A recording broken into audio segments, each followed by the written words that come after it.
It's not necessarily about leaving the military, but it's just something that I want to raise a little bit more awareness to. Mhm.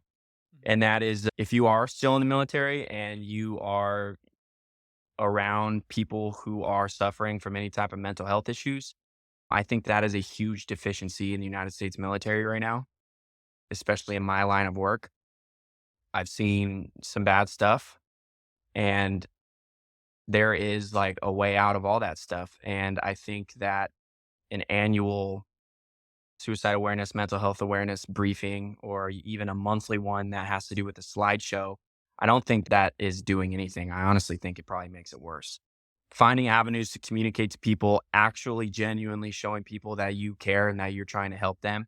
And if you're an NCO or a senior NCO, or if you're a commander and you're listening to this, I know that we are in the military and we have a job to do at the end of the day. And sometimes that could be super stressful, but you have to look in the mirror and say, is this out of this group of 100 people that I'm making them do this at this time that might not be necessary?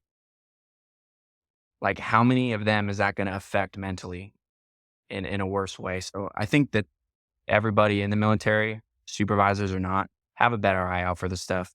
And if you know of anybody or yourself is having issues, like, seriously talk about it because there's going to be people that are going to be there to help you.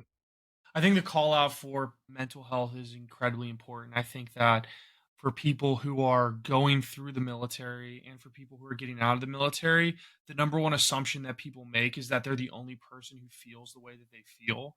And that's just not the case. Everybody's going through something, and make sure you're not suffering in silence, and find a community, find people to help you and support you through that. Don't just go off into the darkness by yourself because it's a bad time.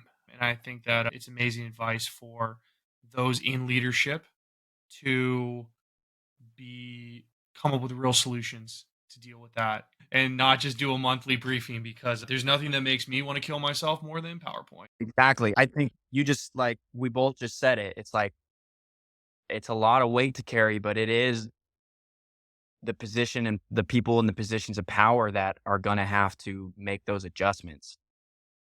It is up to the individual who's going through it to seek help, but it's also if a supervisor or a commander or If they're not making a good space for it, no one's going to come to for help. if you don't make a good space for it, if you are making airmen, Marines, soldiers, whatever, do things that they don't necessarily need to be doing, Mhm. then try and figure out different tactics to get the mission essential things done and alleviate some of the unwanted stressors that the military goes through on a daily basis.